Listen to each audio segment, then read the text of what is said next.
గజ్వేల్ పట్టణంలోని ఆర్డీఓ కార్యాలయం ఎదుట మర్కూక్ మండలం చేబర్తి, నర్సన్నపేట గ్రామాలకు చెందిన రైతులు ధర్నాకు దిగారు. తమ గ్రామానికి భూసేకరణ గురించి రైతులను పిలిచి ఆర్డీఓ రాకపోవడాన్ని తీవ్రంగా తప్పుబట్టారు. తమకు ఎకరాకు 7 లక్షలు ఇస్తామంటే భూమిని ఇవ్వబోమని, తమ భూమిలో నుంచి రీజనల్ రింగ్ రోడ్డు అసైన్మెంట్ వద్దని డిమాండ్ చేశారు. బుధవారం సాయంత్రం 4 గంటల సమయంలో రింగు రోడ్డు రైతులు ధర్నా నిర్వహించారు.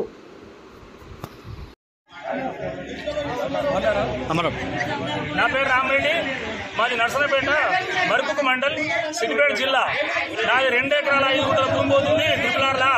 ట్రిపుల్ ఆర్ కోసము ఇప్పటికి 4 సార్లు మీటింగ్ పెట్టిరు. 4 సార్లు మేము ఆర్టీఓ ఆఫీస్కు రావడం జరిగింది. 4 సార్లు వచ్చిన తర్వాత కూడా ఒక ఎంఆర్ఓ అధికారి తప్ప, ఒక కలెక్టర్ గానీ, ఒక ఐఏఎస్ అధికారి గానీ, ఒక మంత్రి గానీ, ఒక ఆర్టీఓ కూడా మాకు స్పందించట్లేదు. మేము వచ్చిన రిటైర్డ్ ఎంఆర్ఓతోనే మాకు మీటింగ్ జరగడం జరుగుతుంది. మేము వచ్చి ఏంటి మేడం అని చెప్పి అడిగితే స్పందించడానికి కూడా వాళ్ళకు మేము ఇదే చెప్పారు భయ్, మేము మీకు ఇదే చెప్తున్నాం అని చెప్పి చెప్పడానికే వాళ్ళు ఉన్నారు తప్ప ఇది కరెక్ట్, ఇది కాదు, ఈ రేట్ ఇస్తాము లేకపోతే ఏమవుతున్నా అవగాహన లేని అధికారులతో మాకు మీటింగ్ పెట్టడం జరుగుతుంది.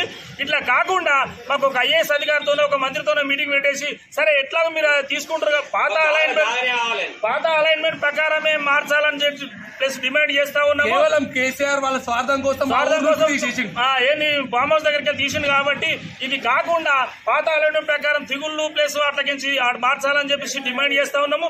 కాదు కూడదు అని చెప్తే కూడా ఈ లెక్క ప్రకారమే పోతా అనుకుంటే కూడా మాకు తగిన న్యాయం జరిగి మాకు ఈ 2 ఎకరాలు పోయినా, 3 ఎకరాలు పోయినా, 4 ఎకరాలు పోయినా ఈ లెక్క ప్రకారం ఈ భూమిని ఎక్కడిచ్చినా సరే మాకు భూమి ఇవ్వాలని చెప్పేసి ఈ రాష్ట్ర ప్రభుత్వాన్ని, కేంద్ర ప్రభుత్వాన్ని డిమాండ్ చేస్తున్నాం.